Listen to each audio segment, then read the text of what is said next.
My name is Paul Clements, and I am a professor of political science at Western Michigan University, and I chair the Communications Committee of the 6th District Democratic Party Executive Committee that is one of the sponsors of this evening's event, and I'll list the other sponsors in a minute. I want to say a few words first about why we're here this evening. As I think probably all of us know, the United States is the only advanced industrial country in the world that doesn't have universal access to health care. The Affordable Care Act, sometimes called Obamacare, took us a considerable way in that direction. However, now with the presidency and both houses of Congress controlled by Republicans, they have indicated they want to scale it back. Well, they made a plan, the House Republicans and the president, and went before Congress, and it failed. It failed largely, apparently, because the Freedom Caucus, some ultra-conservatives, thought it was just a little bit too generous. Oh my. So they made it less generous, and they looked at the numbers, and it was still going to fail. And then, at that point, because of the way they made it less generous, our Congressman Fred Upton said he was not going to support it. But then President Trump called him in, a little discussion with him, and he offered. Upton was concerned that it was taking away too much, that it was not allowing people with pre-existing conditions to have access to health care. The president offered $8 billion to address this issue, which is a pittance. It would cost probably in the order of $200 billion over the period in question to adequately deal with pre-existing conditions. So $8 billion was nothing. But Upton flip-flopped. He changed his position, and the Upton amendment was the specific amendment that allowed the new Republican health care bill, the American Health Care Act, to pass the Congress.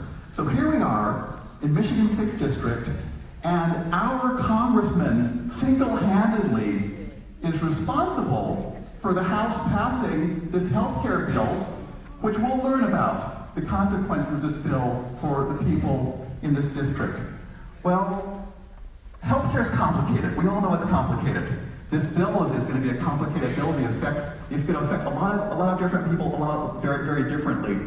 So, as citizens of the district, both in order to hold our representative accountable for being responsible for this bill, but also just so we understand what it means for all the people of the district going forward, the 6th District Executive Committee, a number of other organizations thought, let's hold a town hall meeting and let's get two perspectives. Let's get a well-informed Democratic perspective, and I'm delighted we have an extremely well-informed Dr. El-Sayed to speak from that. And let's get a Republican perspective. Let's have Fred Upton, Congressman Upton himself, tell us what he thinks, what this means for people in the district. So of course we invited him. But as some of you may know, he has not attended a town hall for over a decade. So we weren't terribly surprised that he didn't show this evening. However, we said, well, if you can't make it, then send someone else to represent you and to explain to us how you see the consequences of this bill for people of your district, why you felt it was appropriate to pass it. But he didn't choose to do that either. So here we are this evening. That's why we're here today. Before we go forward, I do want to thank all the other sponsors of this evening's event. And those are One Voice Student Organizing of Kalamazoo College, Organize West Michigan, Pro Kazoo, the Lewis Walker Institute for the Study of Race and Ethnic Relations, Kalamazoo Nonviolent Opponents of War, Progressives United from South Haven, Move On Southwest Michigan, Van Buren for All, Women Rising Up, and Southwest Michigan Rising Up. Let's give a hand to our sponsors.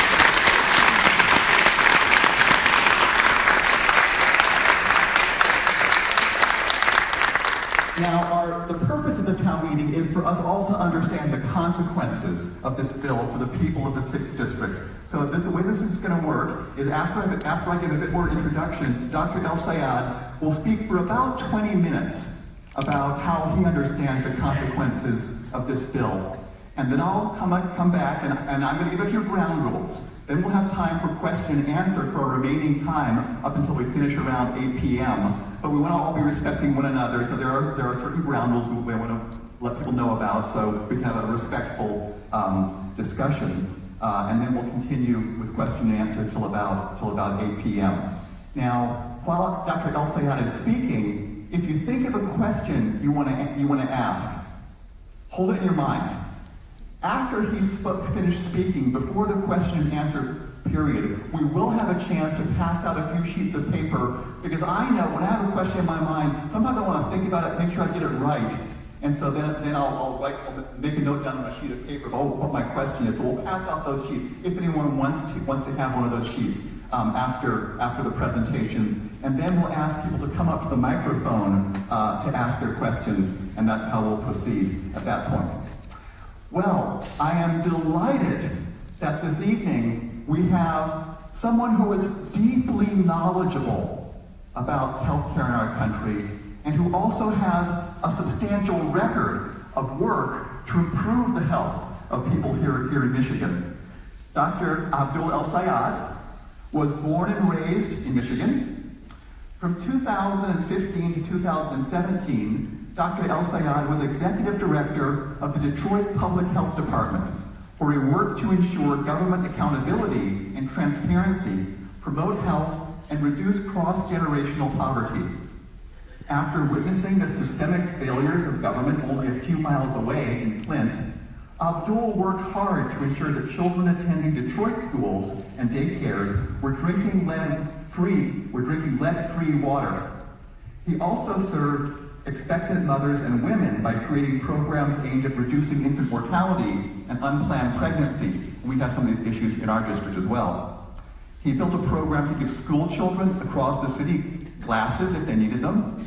Abdul stood up for children with asthma by taking on corporations that wanted to pump more harmful pollutants into our air, working with them to reduce emissions and invest in parks. Though the work continues, under Abdul's leadership, the Detroit Health Department has become a state and national leader in public health innovation and environmental justice, in one of the fastest municipal public health turnarounds in American history. Abdul is a product of Michigan Public Schools. He captained his high school football, wrestling, and lacrosse teams, and went on to play lacrosse for the University of Michigan. Abdul went on to become a Rhodes Scholar, earning a doctorate from Oxford University and a medical degree from Columbia University. As a public health professor, Abdul became an internationally recognized expert in health policy and health inequalities. So I'm delighted that we have someone with Dr. El-Sayed's qualifications, and let's give him a round of applause to welcome him.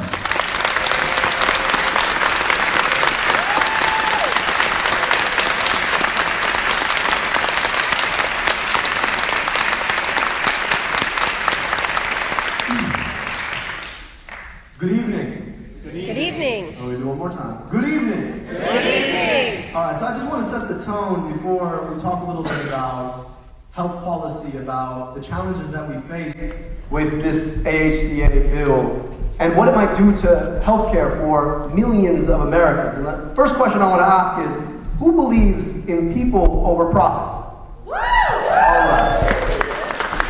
And who believes that basic healthcare is a human right?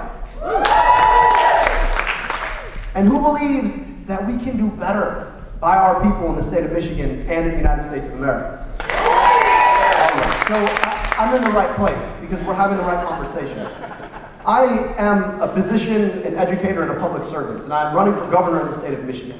And I'm doing that because I believe in a politics that is about people, and that is founded in a set of ideals that have everything to do with a sense that we owe it to our poor and working people across this state to provide them with the basic means of a dignified life, access to a meaningful job with a living wage, the sense that if they get sick, that there will be somebody there to catch them, and they don't have to worry about what will happen to themselves and their families.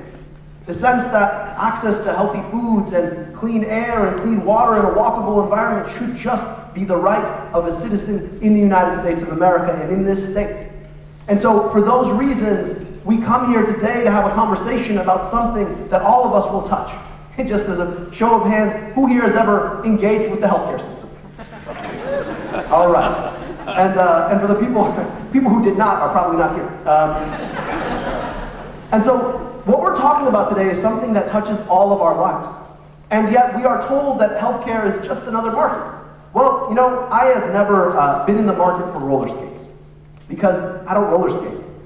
But I don't have a choice as to whether or not I'm going to be in the market for healthcare.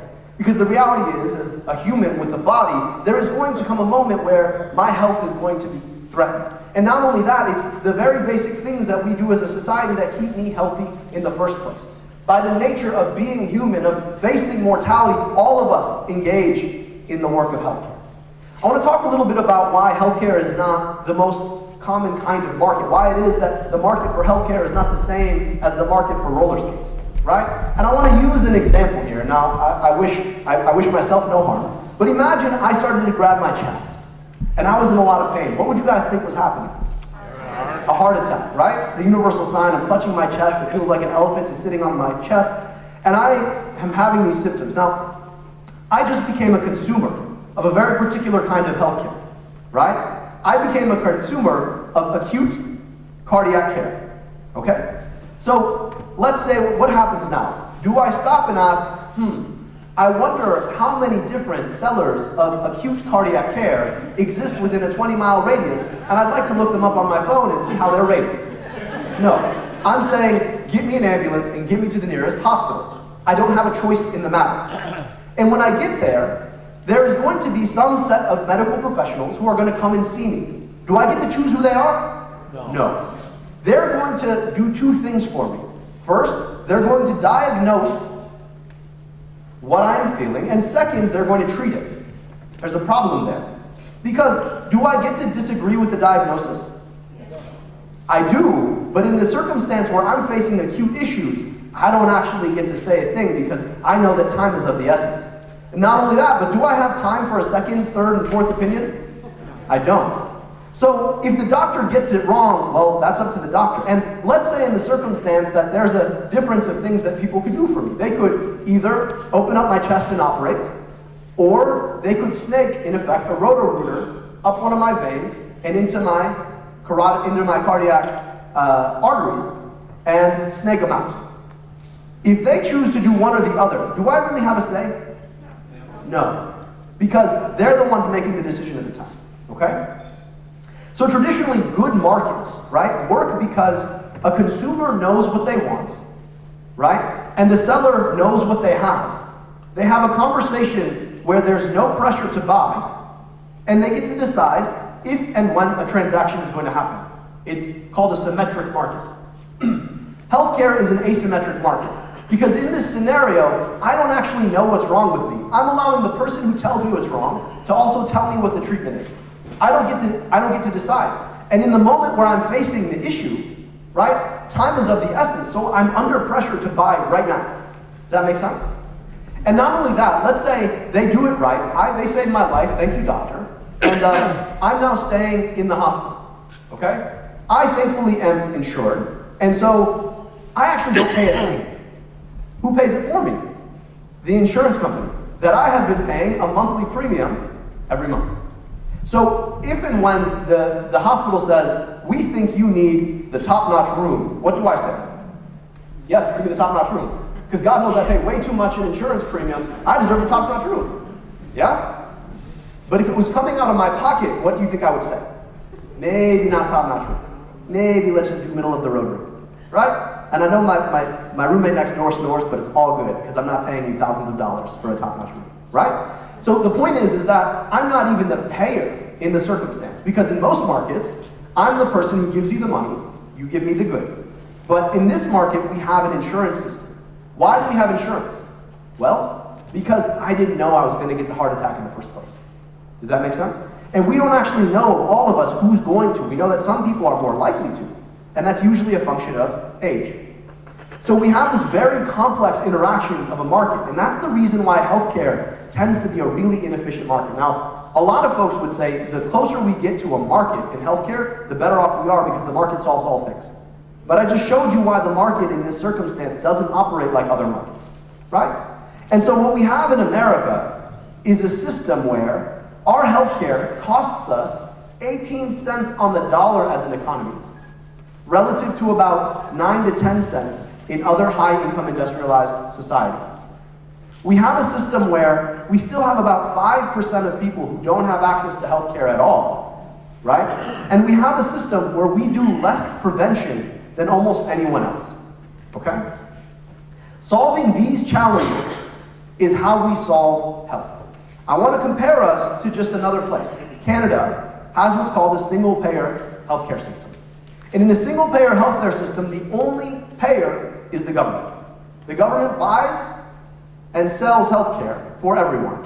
And then what they do is they pay the providers of healthcare for the costs associated. And why that matters is because when the government knows that it's going to be the buyer, right, the payer for all healthcare, they have an incentive on the front end to invest in prevention. Why? Because it's going to save them money on the back end. They also can negotiate and set prices with every single provider. That means doctors, hospitals, and the pharmaceutical industry, and say, this is what we're buying at because we're the only one you get to sell to, right? And so they can bring down the overall costs. In the US, we have a system where we have multiple hospitals and pharma, and then we have health insurance, right? And the whole health insurance industry, where you have this toggling back and forth between how much things cost depending upon what the insurance is, who the premiums are, how much premiums people pay, et cetera, et cetera, et cetera. And not only that, 50% of the money spent in healthcare is spent by the government in the form of Medicare or Medicaid. So we have this incredibly mixed system that's trying to be a market to give people choice in a moment where fundamentally none of us can actually make the choice at the point where it matters. Because at the point where it matters, generally that choice idea is robbed of you. It's the same reason why I can't look at my phone and decide which hospital I want to go to when I'm having chest pain, right? So healthcare is incredibly complex, and it's incredibly complex because we have what's called an asymmetric market where buyers and sellers don't actually know the same amount of what they need, where the people who sell care are incentivized to oversell because, well, if you are coming to me and I am your doctor and I think you need some kind of diagnostics, I could upsell your diagnostics and you wouldn't know the difference. It's like going to the mechanic, right? When you go to the mechanic, you want an honest mechanic because you don't know if your mechanic is telling you that you actually need a new engine because you need a new engine, or because your mechanic is selling you a bunch of baloney, right? You don't get to say that. And so you're left up to the mechanic and you better hope that they're honest. And we know that in the healthcare system, it's the same problem. The people who get to make the decisions about what you need are also the people who are selling you the goods. So they have an incentive to upsell you. And then we have a system of conglomeration between health insurers and hospitals that basically means that none of us actually know how much anything actually costs, except for the premium that we actually pay, okay? And that has left us with a system where we pay more on the dollar for healthcare. Fewer of us have access to healthcare. Our healthcare per unit is more expensive, and very few people can actually negotiate the prices of it. That's where we are right now. So I want to talk to you a little bit about how Obamacare, or the Affordable Care Act, worked, and then what this American Health Care Act, or Trump Care, does, and why it is so dangerous, and what the circumstances will mean for us. The Affordable Care Act worked by doing a couple things. First, it increased the number of people, right, the proportion of people who have access to Medicaid. Those are people who are lower income, and it raised the Medicaid ceiling to 138% of poverty.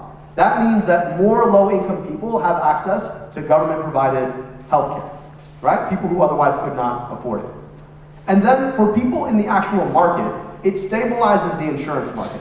And to explain how it does that, I want you to think about, imagine the whole world was just two kinds of healthcare consumers, okay? High consumers and low consumers. And every low consumer, people like me who are relatively young, right? Every low-end consumer, assuming they get there, becomes a high consumer at some point, right? How do you get people like me to buy healthcare? Well, I can look at my likelihood of having a bad event and say it's pretty low. So why would I pay a high premium for health insurance? And I'd say, no, why would I? Does it make sense? But if I don't pay a premium for health insurance, what happens is my job is to subsidize people who are high users to make sure that their rates stay low. Because ultimately insurance works because all of us pay in, some of us get more, some of us get less of the product, but it keeps it solvent. If I step out of the insurance exchange, then it makes it more expensive for the folks who need it and stay in it. So what the ACA does is, number one, it compels me to stay in the market. Okay, that's the mandate, right? So now I'm in the market. And because I know I have to be in the market, it comes back and says, well, we'll subsidize you, right? We'll give you a little bit of extra money to subsidize you so that you can be in the market. It doesn't cost you that much. Does that make sense?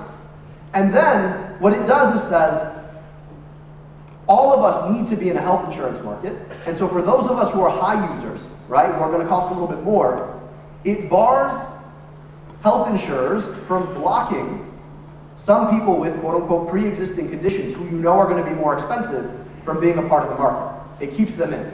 So what it does basically is by giving the low users a subsidy and forcing them to be in the insurance market, right? And then giving the high users the ability to stay in a market even if they have pre-existing conditions, it covers almost all of us.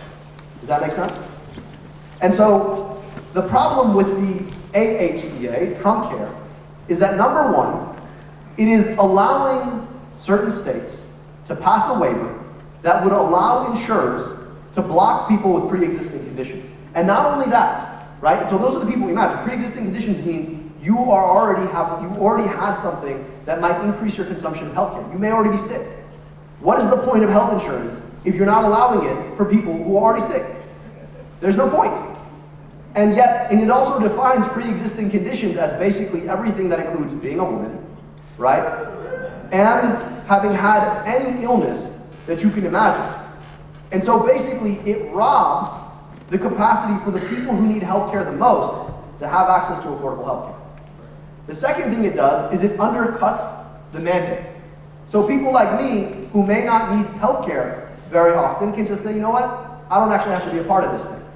So what it does then is it will allow people who are low users out of the market. And when they come out of the market, what is it going to do for the cost for people who are high users? It's going to increase it, right? So it will make healthcare that much more expensive for the people who need it the most. And then the last thing that it does is it changes the way that the subsidies play out. And the people that it's going to hurt the most are the people who need healthcare the most. So if you look at the cost of the average premium, it shows, the CBO, the Congressional Budget Office numbers show that for people who are 64, the average premium is going to go up about 9 times. I think goes from $1,700 to about $16,000 for healthcare. Now, I believe that you judge a society by how it treats its most vulnerable. And its most vulnerable tend to be its children and its seniors. And where we are now removing healthcare, right? Because we're pulling back. So the other thing I missed, excuse me, is that it rolls back the Medicaid expansion, right? So for low-income Americans who otherwise were covered because they would have had healthcare through Medicaid, it's going to roll that back. So now we're talking about, right, our most vulnerable being our seniors, our young, and our poor. It's rolling back healthcare for the poor. It's increasing the cost of healthcare for our seniors. And that's going to have long-term implications for our children. And so this is what the AHCA does. This is the kind of thing that Congressman Upton was voting for. And so we have to ask ourselves in this society, what is it that we deserve? How is it that we provide equitable, accessible, affordable, high-quality healthcare for every single person in our country? As it goes, the Congressional Budget Office tells us that about 23 million people lose healthcare in the United States. 23 million. About 600,000 of them are in Michigan. 600,000. 40,000 alone in this district. That is the headline. But the subtext is that for those people who need healthcare the most, they're going to find it the most expensive. Those are our seniors, and those are our folks who already have chronic diseases. That's what's going to happen. It's going to take us back to pre-ACA numbers, where about 15% of all Americans didn't have access to health care. I remember when I was training, right? The ACA had just passed, and I remember sitting with families who said, you know, I have never actually been to a primary care doctor because I couldn't. So we just went to the emergency room. Now imagine you have diabetes, and the only care that you get is in an emergency room, where your diabetes has already spiked out of control. We know that the best way to manage diabetes is to keep people on a healthy regimen. You can't do that without primary care. So the implications are disastrous. And not only that, but the costs of that over time. Every single emergency room admission and hospital admission, the costs of that over time. And so we are forcing our poorest and our seniors to pay for the cost of something that ultimately is going to be rolled back. And where's the money going to go? Corporate tax cuts. So, as we think about where Michigan ought to go, our plan is to pass a public insurance program for the state of Michigan. This would allow every single Michigander access to high quality, affordable, accessible health care.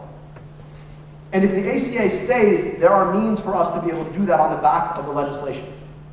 If it is repealed, then we're going to have to think long and hard about how we do it. And oftentimes people ask, where's the money going to come from? How do you pay for something like this? Well, I'll tell you, we've been all over the state. We've been talking to small business owners. And you know what almost every one of them tells me is the single biggest problem they face? Paying for healthcare for their workers. They tell me, look, I'm not a healthcare business. I fix cars. And yet I spend half of my time negotiating healthcare for my workers. And the reality of it is, if we are able to pass healthcare for this state, you take that burden off of business.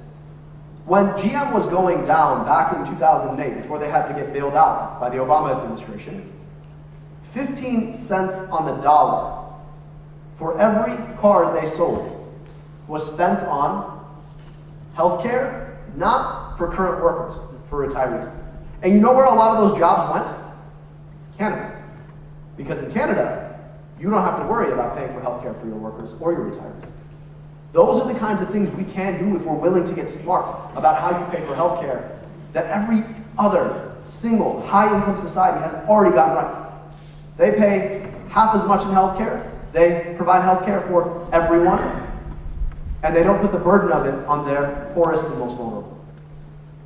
And so there's a moment right now where we can allow these shenanigans to continue to languish, or we can get honest about what it is that we want for ourselves and our state.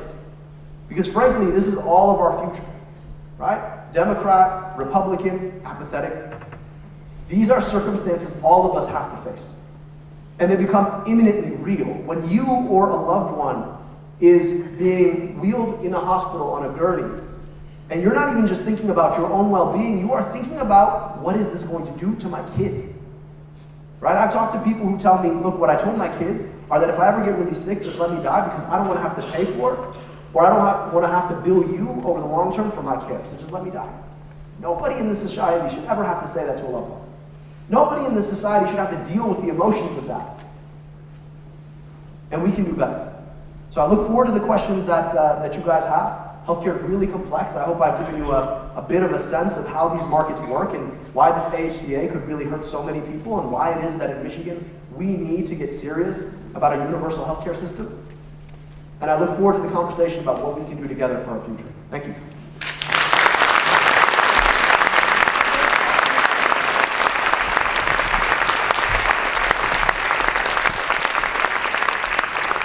Thank you very much, Dr. El-Sayed. Oh, and by the way, you'll be able to vote for this guy for governor.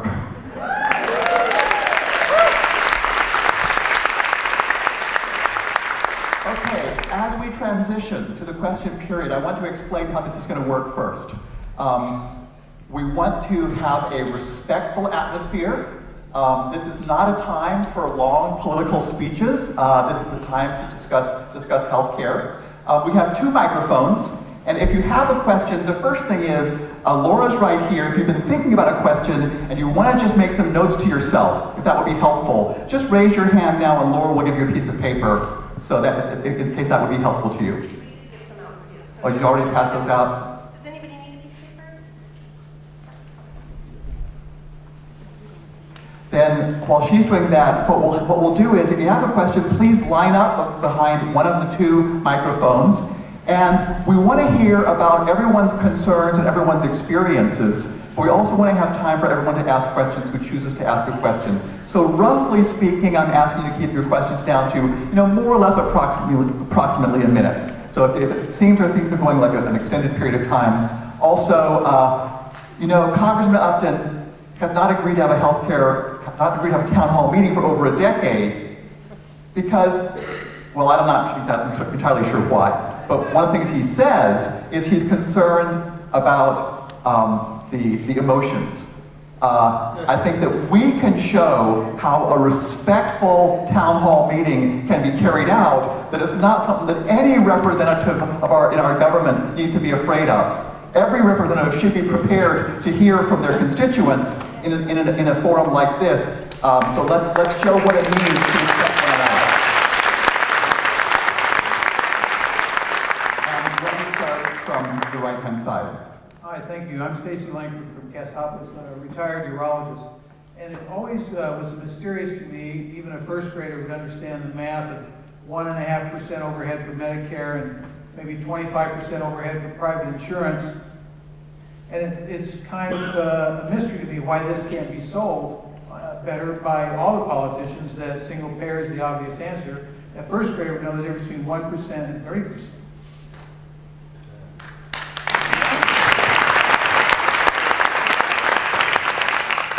Yes, I agree. Look, I think we have to get honest about the fact that our politics have often been bought and sold by corporations that have an incentive to maintain a status quo, right? One of the things to watch is where health insurance money goes. If you want to understand why things pass, who is in whose pocket? Where does health insurance money go? Where does the American Hospital Association money go? Where does AMA money go? Where does pharma money go? Right? Ask yourself those questions. And the point that you make is a very good one. Medicare is basically a public insurance program. It operates with an extremely low overhead. And health insurance, by definition, they operate for profit. There's money that goes in somewhere, right? And when you operate for profit, by definition, you are pocketing some amount of the money that flows through your system.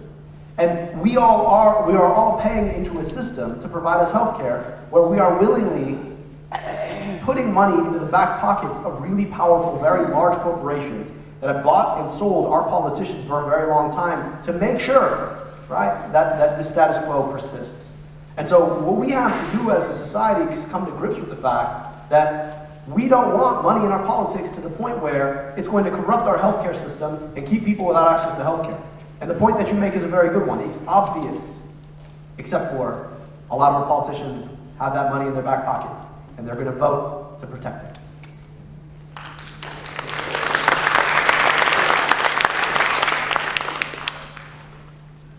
Hi, I'm Morgan Hearn.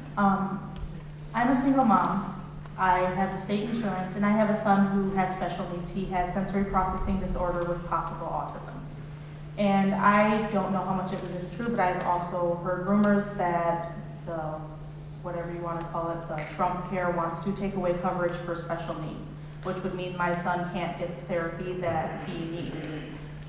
How would you address that, and how would you make sure that that's protected if Michigan was to have its own insurance outside if this passes? First of all, can we all just give her a round of applause?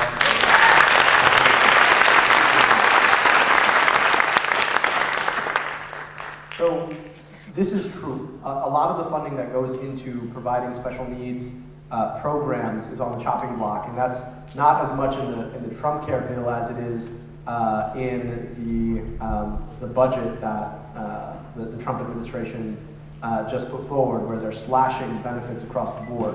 And those benefits, again, if society is judged by how we treat our most vulnerable people, it says a lot about the direction we are headed. I think there's a lot of responsibility that we as a state are going to have to take on in a moment, whether it's in this area and health, or even in things like the environment, right? Where we know that funding to protect our Great Lakes is going to take a beating. And we as a state that sits on those Great Lakes, that benefits from those Great Lakes, that requires those Great Lakes to be able to sustain so much of our industry, that we're gonna have to foot the bill. Just to give you a sense of the budget in Lansing, about 50% of the budget is health and human services, right? The vast proportion of that is Medicaid, which is the state health insurance program.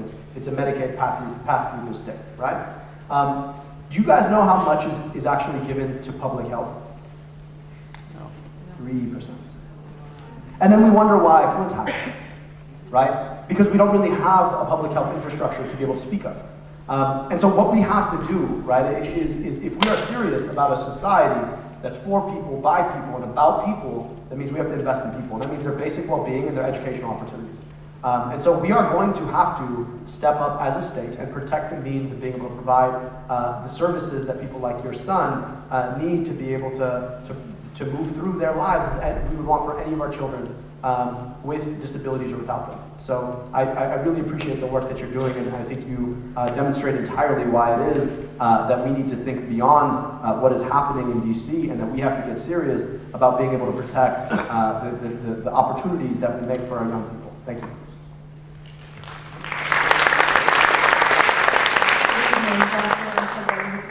My name is Jill Munich, and I want to give a very brief testimonial for like a minute.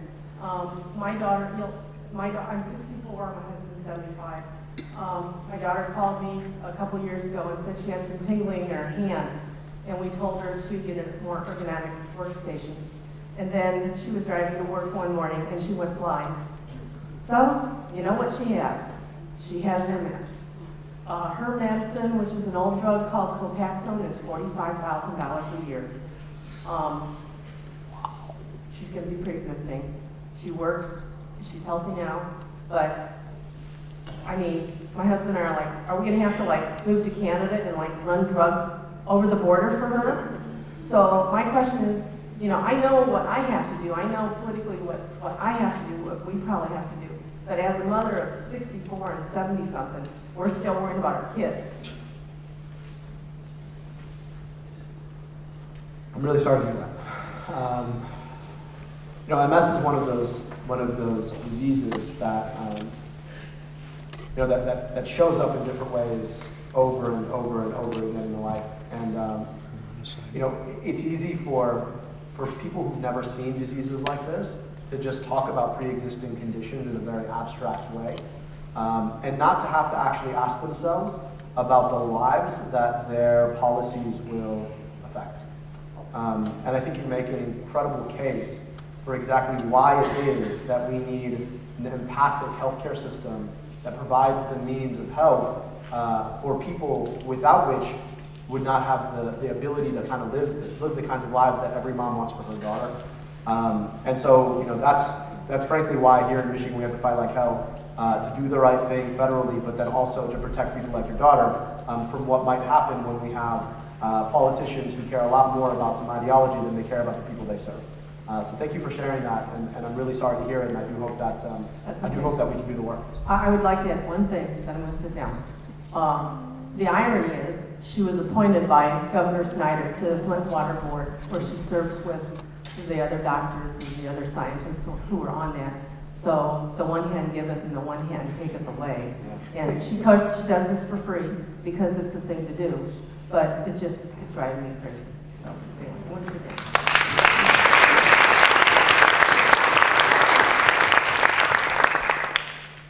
My name is Barbara, and I'm from Douglas. I have worked as a nurse, and specifically a hospice nurse, and learned over the years that when hospice is for profit, you just cannot, certain things you can't make money on. And I think healthcare is in the same category. It can't be for profit because it's about something different.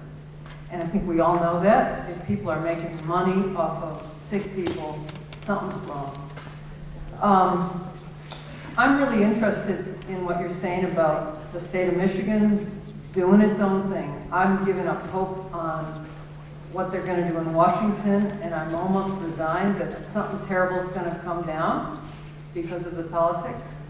And I'd like you to talk about, I'm very interested in if we can duplicate what they have in Massachusetts, Romney Care. I mean, they just do it themselves, and why can't we do that? Well, first, thank you for the work that you do as a hospice nurse. I'll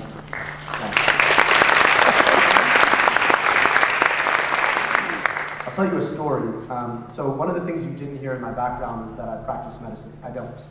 There's a reason I don't practice medicine.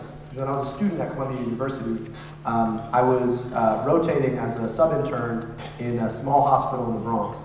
And they had just built an ICU. It was a 10-bed ICU, intensive care unit. And ICUs in hospitals, they either are a money sink or a money maker, right? Because the amount of intense care that is provided really bills really high. And so a hospital can make a lot of money on an ICU. And there was a new attending physician who had just graduated from her residency, and she was focused on palliative care and hospice. And she was doing a great job working with patients to have end-of-life conversations that allow them to make the best decisions for themselves. And just so you know, patients who elect hospice and palliative care tend to live longer, tend to be happier, right? And tend to cost a lot less money on the system. Happier, live longer, a lot less money. How is that not the obvious decision? And one of the hospital executives tapped her on the shoulder one day and pulled her aside and said, you know, we really love that you do this, but you're losing us money, so you're gonna have to calm down a little bit. That was the moment for me, one of two moments, where I realized that I did not want to be a part of this business. I had gotten into medicine because I really cared about people, and that unfortunately our medical business in the United States has lost track of exactly that. The point that you make about money versus the outcome is really critical here. Health is one of those goods that is a public good. That is something that we have to do collectively together, and if you profiteer off of it, you generally get it wrong, right? Because at the end of the day, our hospital, our health system profits off of the illness of people. I want you to think about that for a second. Profits off of the illness of people. It creates the kinds of incentives where you actually do want people to get sick because, well, then they're money in the bank. How broken is that? And it prevents us from doing the things on the front end that could prevent disease in the first place. And so the point you make is a really good one. And the important thing to remember about the opportunity for a public insurance program in Michigan is first, if we are able to pass a full single-payer program for the state of Michigan that takes the cost of healthcare off of business, it provides every single Michigander with access to affordable, equitable healthcare. And not only that, but beyond that, it allows us actually the incentive set to be able to invest early on in the kinds of things that prevent illness long-term. That's good for everybody, right? And the point that you make is a really good one in the story about how it is that hospitals' incentives get in their way of actually being able to provide the best care. That's what we face as a system right now. And we gotta get that right? Because in this society, we deserve a lot better. And we have the means of doing a lot better if we are willing to come together and build that thing for ourselves. So thank you for your work and a great point and a great question.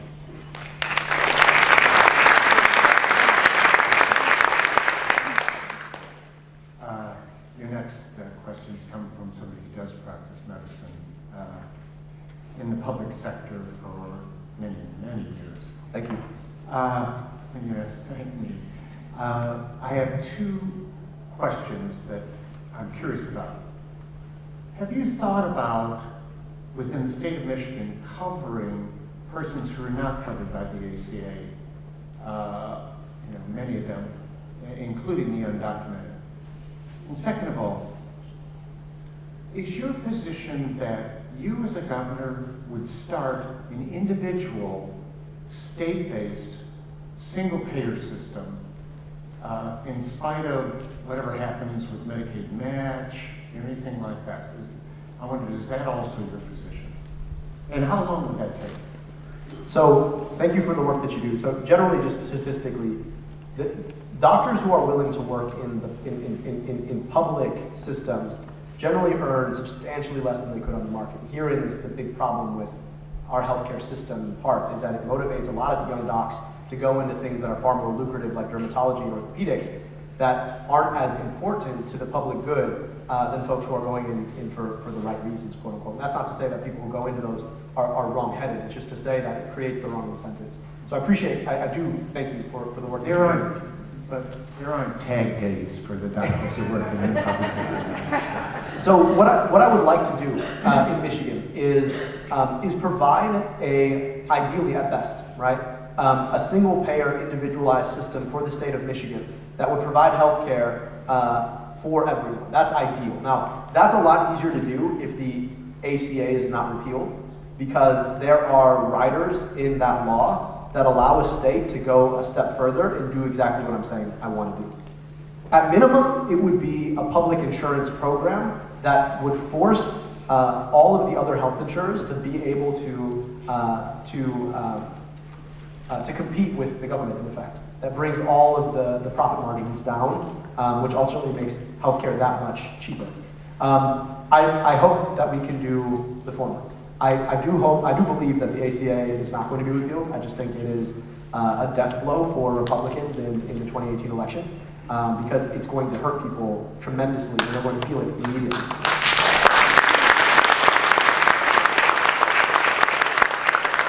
And we have to go a step further for Michigan. And here's the reality of the thing.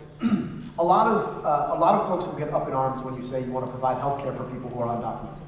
The reality of it is that they already do, because you have a law in the books. You have a law in the books that basically says that no emergency room can turn away anybody, right? No matter who it is when they come in. They can't ask about your documentation status. So if you know you can't get health care that is preventive or primary, you're going to wait until you get really sick, and then you're going to wind up in the emergency room, and then you're going to cost literally 5 to 10 times as much as you would have cost to get primary care. And who foots the bill?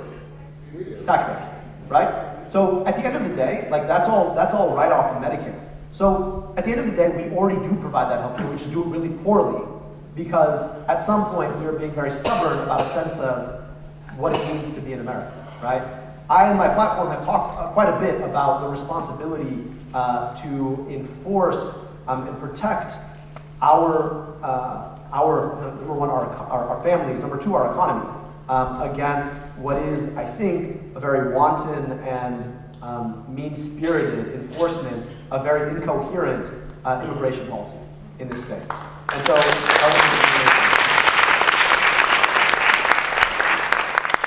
being able to provide people who live here the means of being able to have a dignified life, particularly if they're paying their taxes, they are living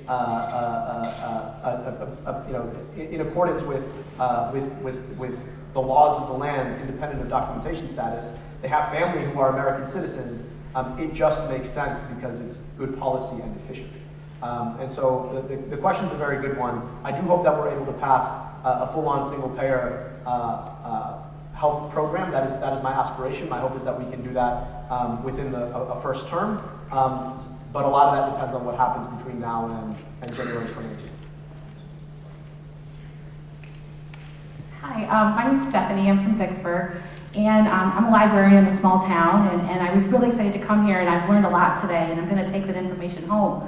But my question, I guess, is for you: what am I supposed to do now? I go to the marches. I've called. What else? What can I do to see single payer happen in the state of Michigan? What else can us grassroots people on the street do?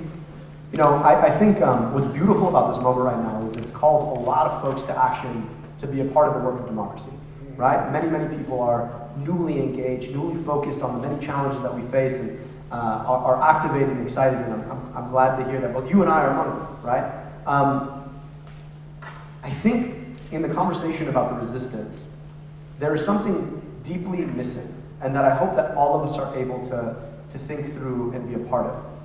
And that's that this moment, or the lead up to the 2016 election, it has been driven by a culture of fear that tells us that we can't actually have conversations with people who see the world differently than we do. And what that allows us, all of us, unfortunately, is to go back to our echo chambers, right? Where almost everything we hear and talk about justifies our pre-existing opinions and doesn't force us to have real conversations with people who think about the world differently. And I think what you're in an incredible position to do, and frankly all of us are in an incredible position to do, is sit down and have conversations with people with whom this moment has told us we cannot see eye to eye. right? Look, you know, a lot of one of the big elephants in the room around my candidacy, and you know, it's ironic that it's called an elephant, not a donkey, but or in my case, a camel, is that I'm Muslim, right? And a lot of folks would say, how can you possibly go have conversations with people who voted for a guy who would ban people of your faith? I said, well, I'm going to go to where they are, I'm going to open my mouth, I'm going to vocalize my opinions, and then I'm going to listen. And we're going to do that over and over again until maybe we say the magic words, I disagree with you. Right? Because the moment where you say I disagree, there's actually a beautiful thing happening there. You're having a conversation. Right? And the willingness to say I disagree and let's find common ground, even if that common ground is just simply I love America and you do too, fantastic. Right? Even if it's that common ground, it's still common ground and you can work from there. And so in this moment where you see people of all stripes and colors walk into your library, it's really important to just sit down and have a rational conversation and not allow yourself the means of just going, oh, I can't believe you believe that, and walk away. You do that all the time, right? And we make up all kinds of reasons as to why those people cannot be talked to. And the reality of it is that all of us care about our country. We have different opinions about how we get there, right? And we have strong opinions. And we all find our opinions to be based in something. And there's a responsibility for us to be willing to resist by resisting the will to walk away in a moment where somebody disagrees with us. So those are the conversations we have to have. We are, in the end, one state of 10 million people. And we will be able to solve our challenges, or we will not, based on our willingness to come together around a sense of a shared future that is bigger than the differences that we have right now. And so that is the resistance, on top of the marching and all of that, that's important, right? But it's also the willingness to have conversations, to sit with the discomfort of disagreeing with somebody, right? Because if we can do that, then we have a chance at being able to come together. And if we can't, then we won't. And there's, as we talked about today, there's so much at stake. And so I hope that that'll be part of the repertoire, that you have these conversations, that you sit in there, you have the conversation, keep that conversation going. And if the last thing is, I love America and I love my mom and you do too, and we agree, fantastic. Right?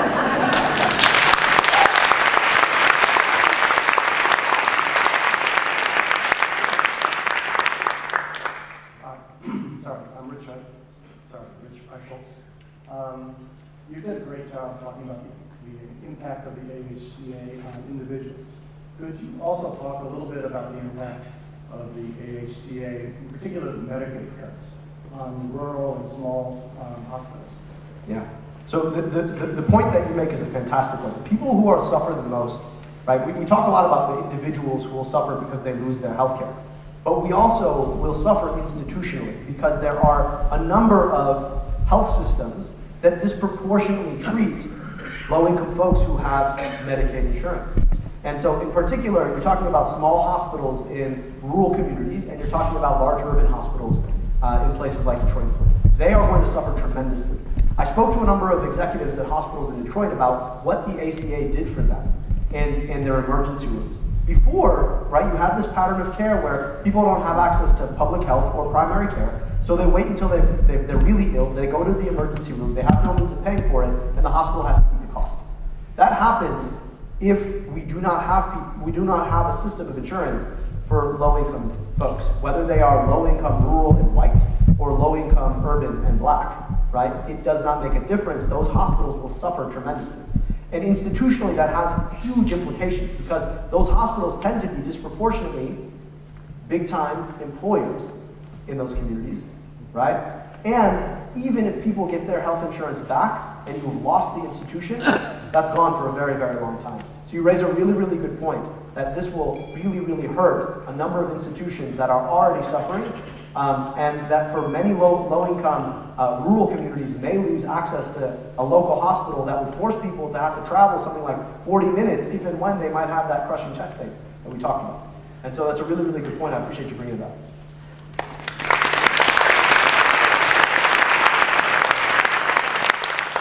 I have a question that I want to ask, but I want to tell a little story about lifetime limits. We think $1 million is a lot of money for health care.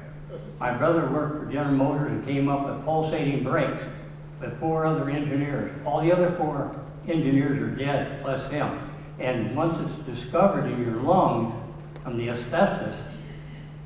He had a lung removed, his kidneys failed.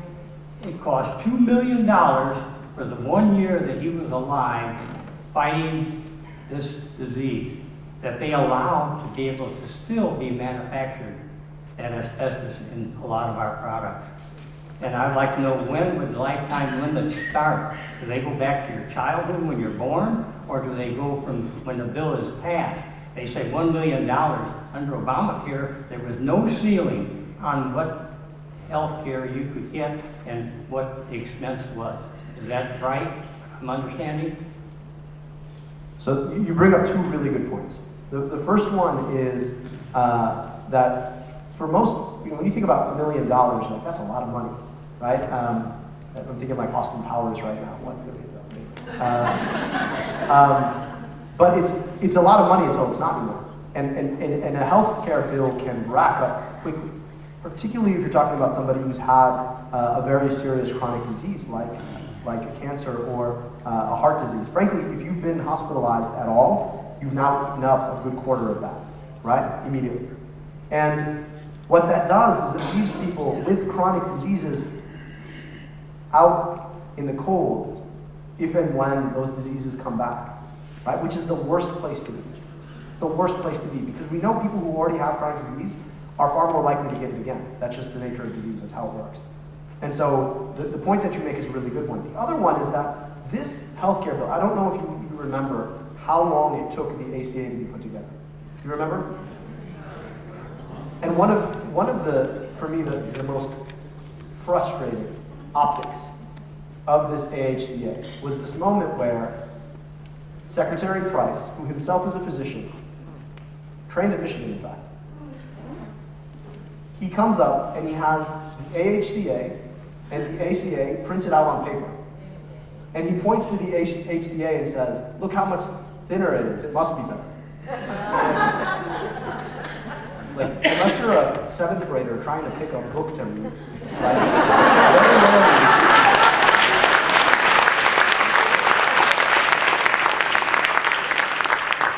very rarely you point to the thinner one and say, gotta be better.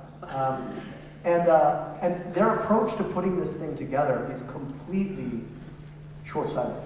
And the question becomes, how is it going to be implemented? So the question you raise is a good one. Nobody knows. I don't think there is actually a sense of exactly when does this start. Does it start from the beginning of one's life? Does it start from now? Or when the thing is passed? It's unclear. And so it is the lack of care in terms of putting something together that is going to affect the lives of every single person in this country shows a certain disrespect for the reality of this thing. That policy is not just a thing that you do in abstract. It affects real people's lives. And if you haven't done the work of actually asking yourself painstakingly about how it's going to affect many different kinds of people, you haven't done the work. And it's pretty clear that they haven't done the work. Thank you, and I appreciate you sharing the story.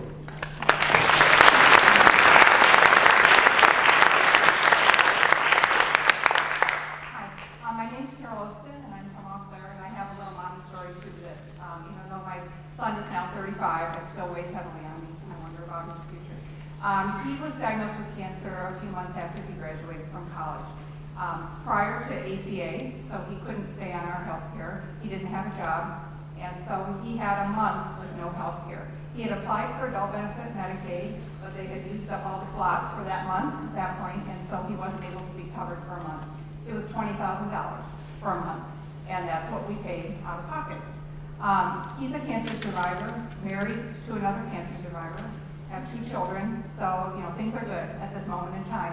But he's self-employed, she's employed and carries their insurance, but she wants to go back to school to be a nurse. At some point they're going to need to purchase insurance, and it keeps me up at night wondering. We've been in a gap already one time for $20,000. Are they going to be in a gap at another point, even if Michigan is going towards what you proposed, which I think would be amazing? I feel like there's going to be a gap somehow where AHCA passes, Michigan hasn't gotten to where they need to be, and there's going to be a gap. Will he even be able to get insurance for his family? They are, the epitome of pre-existing conditions. Is there going to be a time where if he gets sick again or she gets sick again, will they be able to cover it? Will they be even able to purchase insurance? And so when you mentioned those waivers that states could have, I'm a little curious about that as well. I'm really sorry to hear that. He's great. So. I'm happy to hear that, but I'm sorry to hear that. This sense of something that happened in the past is still precluding him and his family from being able to move on in the ways that they want to, right? I had a really prescient medical school professor tell me, and this is probably the best thing I've ever heard about healthcare. Healthcare is the thing nobody wants to think about. Your job is fundamentally to enable them to do that. Whether it is you being the doctor in the room or you being the public health and medical health policymaker. Is that people don't want to have to think about their health, right? The healthiest lives are not, you shouldn't have to be asking, is my knee going to give out right now? Am I going to relapse? Every time you cough, you have to ask, is this what I think it might be, right? Because that itself weighs on people. And when we do this well, people don't have to think about it. People don't have to weigh it in when they're making big life decisions about going out and trying to be a part or become a healthcare provider like the healthcare providers that took care of them, right? And so when this thing works well, we should be asking, how is it that we set it and forget it, right? That we have solved this problem that people don't have to worry about, am I going to be able to get the care I need, and what is the psychological and economic consequence of that if and when something goes wrong. That's what we want, right? People shouldn't have to make big decisions about the kind of life they want to lead based on the healthcare that they have. And this is exactly what's wrong. I don't know, I can't tell you what's going to happen in terms of the AHCA, if it's going to pass or if it's not. I do fear, like you, that if the AHCA does pass, it's going to have been with the kind of lack of attention to detail that we got with the same question that the gentleman just recently asked. And the implementation of the thing is going to look a lot like a lot of the implementation of a lot of things that have come out of this administration. Poorly done, no attention to detail, no sense of how you even message it to people. So there are a lot of questions and no real answers. But I can tell you I am wishing your son and daughter-in-law well, and I do hope she does become a nurse, because I always found that the best providers are people who've been there before as a patient, and they just have a sense of the kinds of questions people are asking in ways that if you've never been there, you can't. So I do hope she becomes a nurse.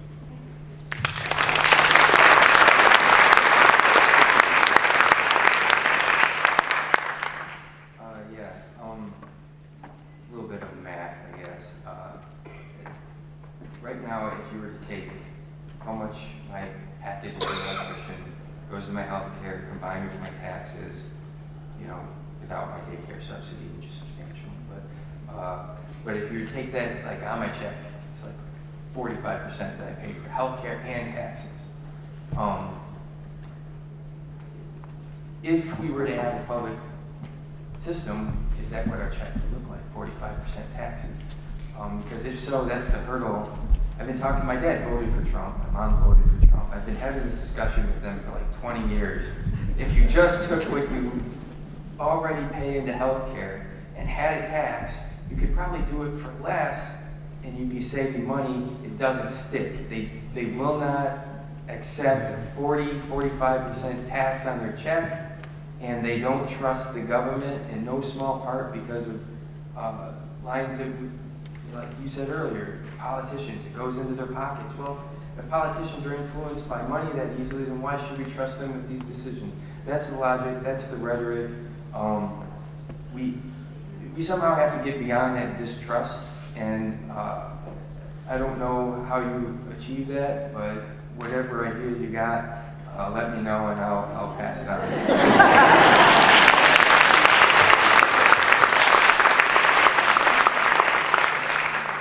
So 2 points to that.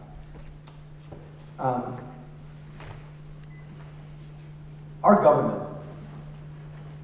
at least in principle, is probably one of the most incredible things that history has devised, right? We have this ideal, in principle, of a government for people and by people, where people can come together and decide the kind of society that they want to have. That idea is deeply hopeful, and deeply inspiring. And unfortunately, our politics in this moment aren't matching the ideals of our government. But I think we have a choice. And that choice is about whether or not we are willing to continue to be hopeful, or we are willing to settle for what we have. And I personally, I think about wanting to have kids. I'm just unwilling not to be hopeful, right? Because if you stop hoping for something better, well, then what's the point?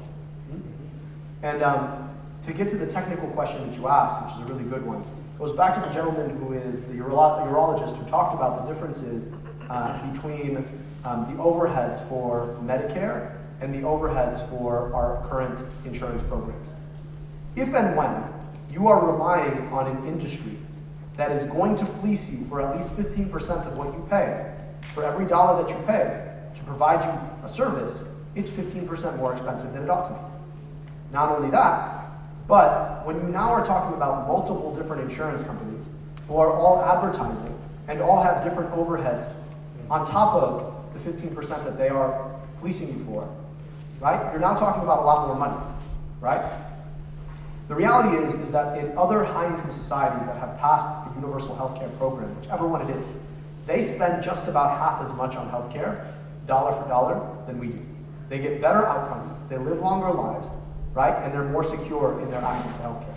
They have the peace of mind that we were just talking about, that unfortunately the last question asker's son or daughter-in-law don't have. And so it's not that it would cost that much. If we get it right, the cost of the whole thing goes down, because we're no longer paying into an industry, right? And we're now talking about economies of scale and consolidation that allow us to pay a lot less in overhead. And not only that, right? How many of you are on a medication? You don't have to raise your hands, but many of you here are on a medication that costs you ridiculous amounts of money, thousands of dollars, right? You name the medication, there are many of them. As it stands right now, because of the ways that we've basically sold out to the pharmaceutical industry, our government, Medicare, who is the single largest buyer of most of these drugs, cannot actually negotiate for the cost of it, right? If we were able to pass a universal healthcare program for Michigan, that system would be able to negotiate, which brings down the cost of even the ancillary things. And so government can do this more efficiently because it solves the inefficiencies of the healthcare market, which we opened up talking about. So, but that takes, it goes back to the first question, it takes a willingness to believe in something that is better. And I think that is just a question of whether or not we are willing to aspire to something greater, or we're willing to just call it quits on what we have and play to a lowest common denominator sense of a politics that we know is broken, but is a little bit less broken than another politics. See what I mean? So I appreciate the question.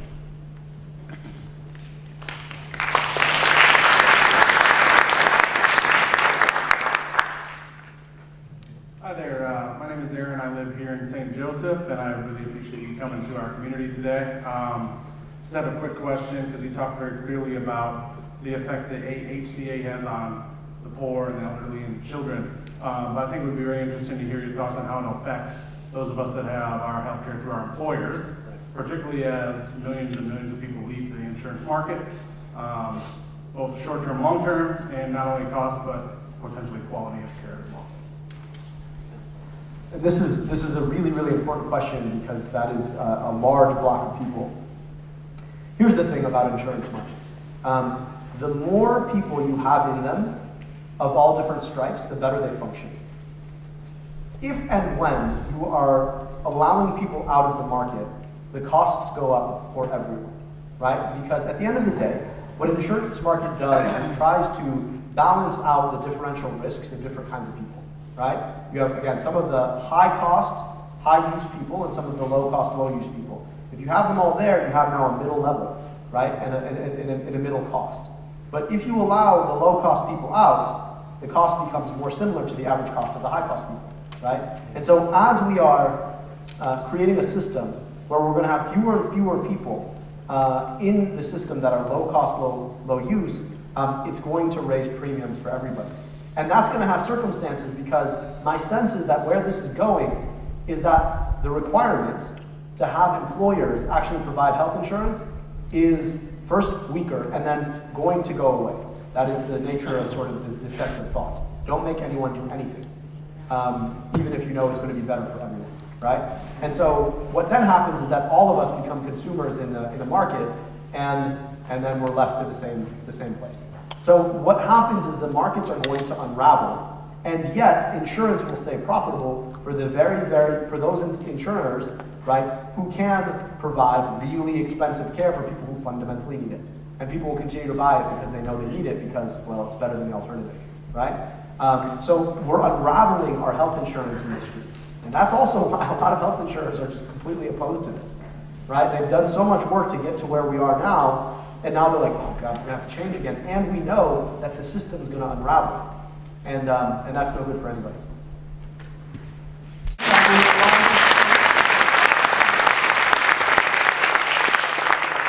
One of the largest transfers of wealth of any legislation ever. And Pat Schroeder once said that if you're not at the table, you're on the menu. And I think many of us right now are on the menu. And the more I hear the stories, I'm sorry, I'm talking a little bit, but I'm curious about single payer. I've been a supporter of single payer since Ted Kennedy would introduce it every year as SB1. You know, every year he introduced it, Senate Bill number 1. And I'm thinking about Michigan, and I'm thinking about our state legislature as it stands now, that wants to do things like eliminate state income tax for everybody. So I think it's a wonderful idea. My mind keeps working back to how do we start it? Do we start with redistricting? How do we start this process in motion? Because like the librarian from Vicksburg, I am also very frustrated. I call, I do all the indivisible things, and I'm very frustrated on it. So in your plan, what are the steps? What do we do? How do we get going on this? So the point that you make about our politics is huge. The first set of bills we have to be able to move forward on is a clean government set of bills that does a couple of very basic things. Number one, every election should matter, right? And the system that we have right now, where our state is sort of chopped up like a Thanksgiving turkey, does not equip every person with an equal vote. And until every vote matters, and there is a legitimate contender on both sides, or on many different sides, of any given election, it's going to be really, really hard to move legislators in the direction they need to go to do what's right for people. Second point is that we just need accountability in government. Right now, there is a system by which a corporate political action committee can invest 4 times as much, dollar for dollar, in a state election than they can in a federal legislative election. 4 times as much for a way smaller vote, right? There's no transparency. You can't FOIA the governor. You can't exercise the Freedom of Information Act to get the governor's emails or the Senate's. And then we have to address the fact that right now term limits have created this system by which everybody's babysitting the state and nobody's actually parenting the state, right? If we can solve those 4 things, it makes government that much more accountable. I'll tell you honestly, they say you govern how you campaign. And we have on purpose been running an incredibly energetic campaign. We've been to nearly 30 different counties, 50, 60 different cities now, over 100 different rooms. And the reason is because if we are going to succeed, it's going to be because we exercise the Constitution as it was meant to be exercised, which means that all political power shall be held by the people. Which means that you have to go to people rather than going just to legislators. You have to go to the people who elect you.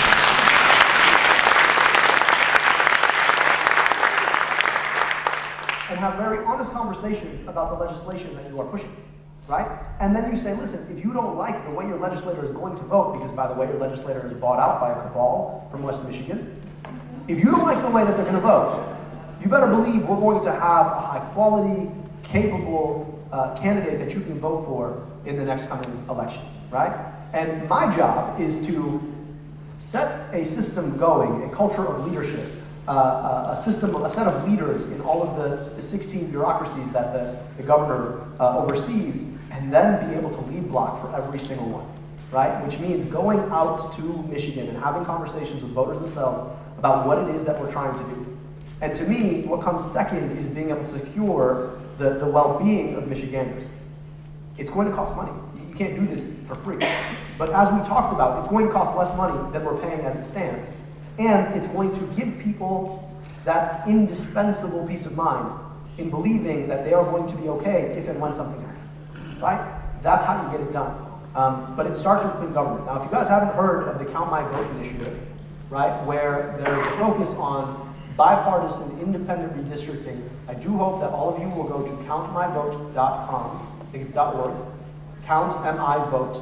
Check it out. They need 315,000 signatures to get a referendum on the ballot that would give us a non-gerrymandered state from here on out. So please do that.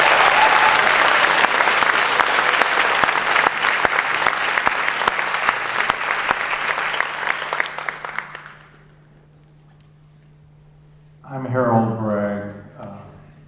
I'm from Coloma, and I moved here 35 years ago. And when I moved to Coloma, I doubled the minority population. This is for the young lady from Vicksburg, and this lady who's 60-some and her husband is 75. I'm really moved by all of the people who have spoken here. And everybody here is a young lady or a young man. To me, I'm 78. I was at the March on Washington and heard Dr. King.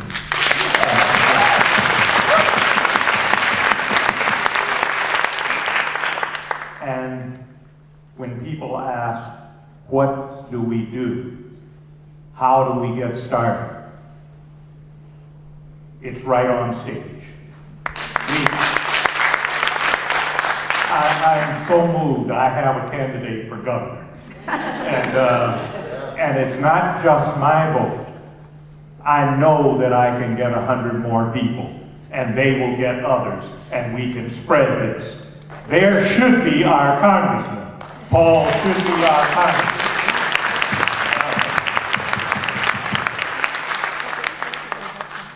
We, and the young man whose parents voted for Trump, we have to have, as you said, this conversation. We can't get angry with people. We can slowly persuade them. I'm going to tell you a quick story. When I bought my house, a neighbor, and he doesn't know that I know this, but a neighbor across the street said, there goes the neighborhood. He said it to a friend who told it to me 10 years later. And when I was elected to the city commission, we started a column, or I started a column in our little information sheet called Community Garden. Now this same neighbor who said, there goes the neighborhood, said, was sitting in the council chambers and said, Harold, you not only have the prettiest house in the neighborhood, now you're going to tell us how to groom our lawns and so on. Now, I didn't get ugly with him. I just continued to tend to my house, and he saw that it didn't go down, and so on. I'm saying to everybody here, be galvanized, go out, be inspired by this very knowledgeable presentation, and know that we have somebody who can lead us and be a beacon for the rest of this nation. We have got to stop thinking about what's in it for me. The DNA for Americans is caring about one another. I have good insurance, and I don't think about I don't care about other people. I want everybody to have it. And the final thing I'm going to say, the UN does an annual survey of the happiest nations on earth. The top 10 includes Scandinavia, every one of them, Iceland, Canada, New Zealand, Australia. We're not even anywhere in there. And why are they happy? Because they have universal health care, they have education, they have benefits for expectant mothers and fathers, and it's, as the first person who spoke, it's just elementary. It's just common sense. Let's be Americans and love one another and care and vote the right way.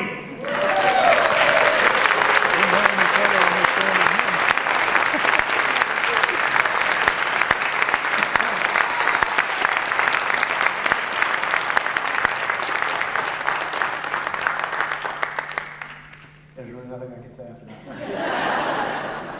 Thank you for your leadership.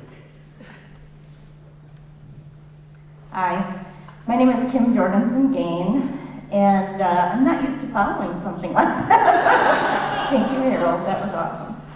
I care deeply about the environment. I'll probably cry because I always do, I'm sorry in advance. I care deeply about immigrants and immigration. But I've had to pick an issue, and for me that issue has been Planned Parenthood. I showed up in my pink today.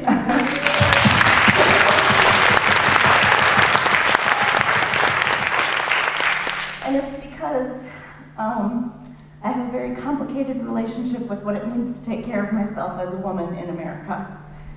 I had a child all by myself when I was 20. I'm a sexual assault survivor. I was raped on Western Michigan University's campus. That's not the first time, but I also had an abortion at the Planned Parenthood clinic in Kalamazoo the year before it was destroyed by firebomb. And I know I'm not alone. I know a lot of women have a really complicated relationship with what it means to take care of ourselves.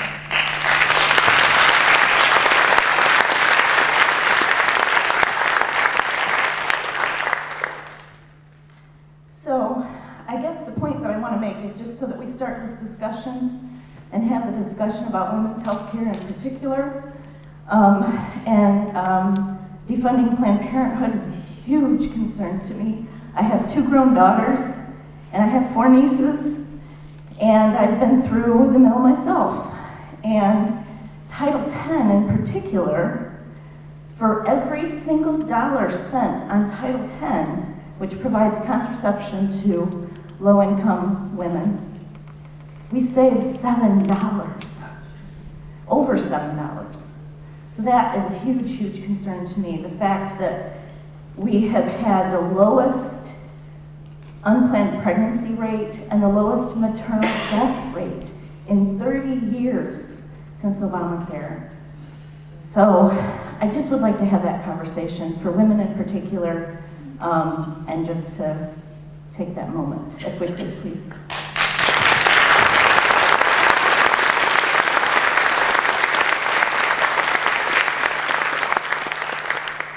So first of all, thank you for your bravery and for sharing your experience. And that's not easy to do, and to do it in a means of being able to leverage it for a fertile conversation. That's something that matters a lot to a lot of people.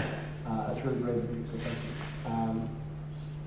You know, the thing about women's health is that we don't often realize that this is all of our issue, and we have so stigmatized this conversation that we have failed to embrace the fact that this is a conversation about the fundamental reality of how we procreate, right? Really, I mean, there's almost nothing more human than that. And equipping women with the means of being able to make the decisions that they choose about their bodies is fundamental to all of us having a healthy conversation about what it means to propagate as a species. I remember in medical school, one of the most moving moments of my experience was sitting with a young woman who was my age, who was making a decision about an abortion. And obviously I've never made that decision before, I'm a man. And watching as she moved back and forth in her mind about how she would make a decision that she would think about for the rest of her life. And oftentimes the way that this is thought about politically is in the abstract. But people don't appreciate the depth of the experience that women go through when they make this decision, whichever decision they make. And I think when we have a conversation about where government ought to be and where it ought not to be, is that the fundamental difference between a progressive viewpoint on the world and otherwise is that fundamentally it's about equipping people with an opportunity to make their best decision and the means of having that there for them, not telling them what to do or not to do. And that was a really important meeting for me. I will never forget her because she taught me a lot.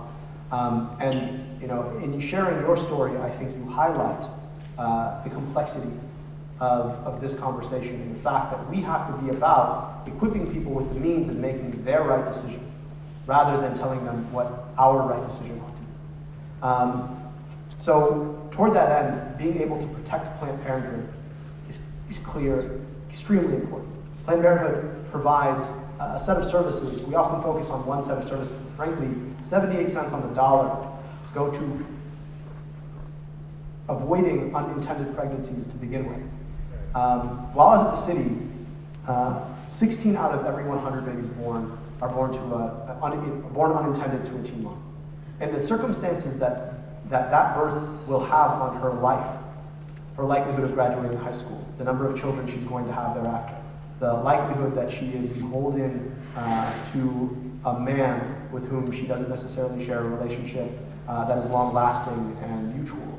All of those things shaped by that moment.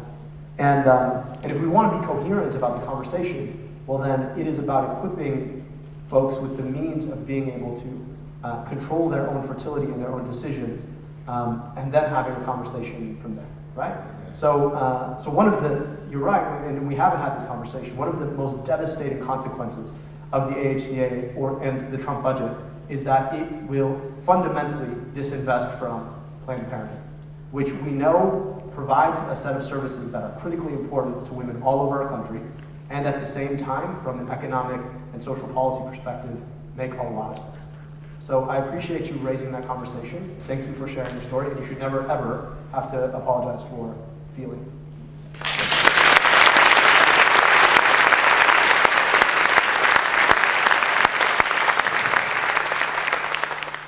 So my question is, I would like to hear more of your thoughts about preventative care or preventative or healthy lifestyles, because I think I definitely can see where a public option would allow us to be able to control costs.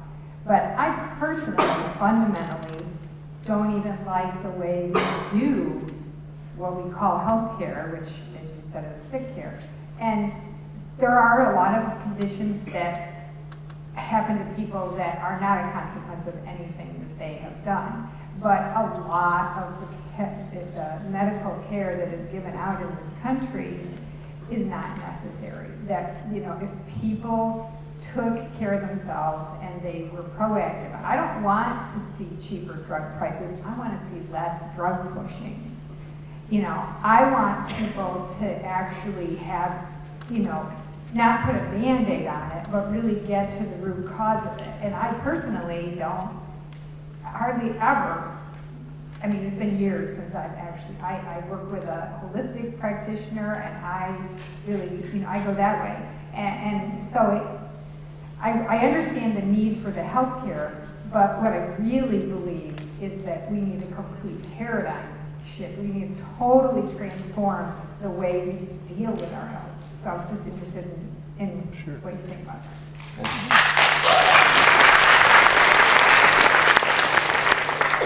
So essentially, public health is the radical idea that says that your health is a function of your overall well-being. And frankly, that has usually a lot more to do with access to a basic set of goods and services, right? Things like a job that is well-paying and stable, a living wage, a good roof over your head, access to healthy foods, a walkable environment, clean air, clean water. These are the things that shape health. I'll tell you, I grew up right outside Detroit, and if you were to drive between where I grew up in the suburbs and Detroit, you would drive about 30 minutes. It's 30 minutes door to door. You also drive about 10 years difference in life expectancy. And that has nothing to do with differences in our biology. It has everything to do with differences in access to the means of a good, healthy lifestyle. One of the challenges that I have right now with the way that we talk about public health comes out of a story that a woman who is about 66 years old who lives in Northeast Detroit shared with me. And it really changed my thinking about exactly how much agency many of us have over our health, right? But we were talking about healthy lifestyles and good eating and exercise, etc. And she's like, look, Abdul, I don't have a car. The nearest grocery store that sells good green leafy vegetables to my home is a 2-mile walk. And how do I get there? That's 2 bus rides. I said, okay, fine. Well, at least we can talk about exercise and something you can do. She's like, yeah, that's great, except for I work 2 jobs, and in January I come home at around 8, and it's dark outside and it's slippery. And not only that, but in my neighborhood, you can't really go walk outside after dark. So how do I do that? And it is about a paradigm shift. But the paradigm shift is about asking ourselves and seeing the lens of people's lives and livelihoods through the perspective of the means that they have to do the things that keep people healthy, right? And that is why, I mean, fundamentally for me, it's a big reason why I'm running for office. Because I realized that I cared a lot about people's well-being, and that's what led me to a career in medicine. And then I realized that ultimately their well-being had a lot less to do with what I could do for them in a clinic or a hospital, and a lot more to do with the kind of public policy orientations we had. So I went into public health.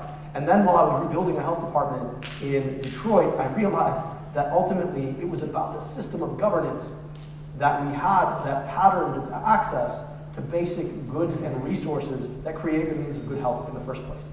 And so we as a society have to recognize that insofar as we are not equitably allocating access to those very basic needs of a good life, right, we are creating the system by which some people will live nearly 10 years shorter lives than others simply because of the way that we have allocated those resources.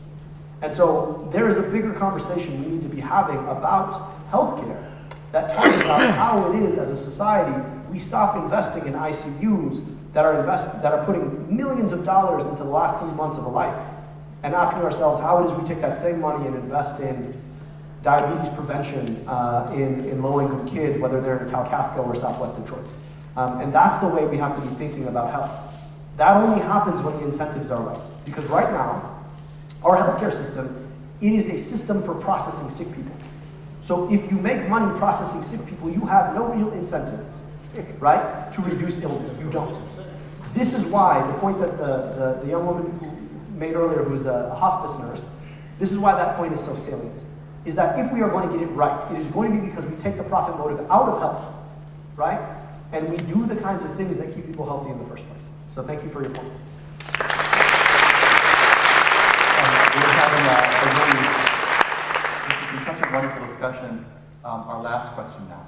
I was hoping I wasn't the last, Paul, but I guess I'll take that. Thank you both for being here. We missed our other guest, who should have been here to hear this. My gosh. Over here or taking a bus over, we're still running this late. But I think we were the reason that he doesn't have these meetings anymore. He came to Allegan a few years ago. And he won't ever go back and do that because we called him out politely for all the mistruths he spreads, the false statements he makes, that he just doesn't, he toes the line, but he doesn't tell the truth. And we called him out on that. And so that's not good for a representative to do that. And I think he backed out on one of your debates years ago. What was the reason? Remember that? Ebola. And remember his solution to the Ebola problem was wrong. It was the exact opposite of what the doctors needed to do and what they did do to solve that problem. So, I wish he would have heard this because these people, have some good input and are positive things that he should listen to. And we didn't expect him to vote against the new health care thing. Come on. he was going to go with that all along, but he held out for what, you know, who knows? But yeah, money. So, but thank you very much for this, and we call him every day. We call him once a week. He knows who we are, and you know, try to get a hold of him, and he'll send you that form letter back saying, "I love you," and onward with 21st century cures, which is probably good, but I can't even figure out what it is. So, but anyway, thank you guys, and let's move forward. Let's keep going.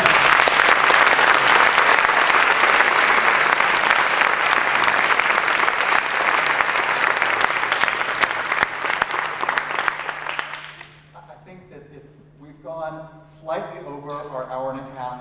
Would you be able to stick around a little bit in case people have individual questions? Yeah, I can stick around for a couple more minutes. If I may, that was a great point to end on. At the end of the day, this whole conversation has been about how we heal ourselves and our society.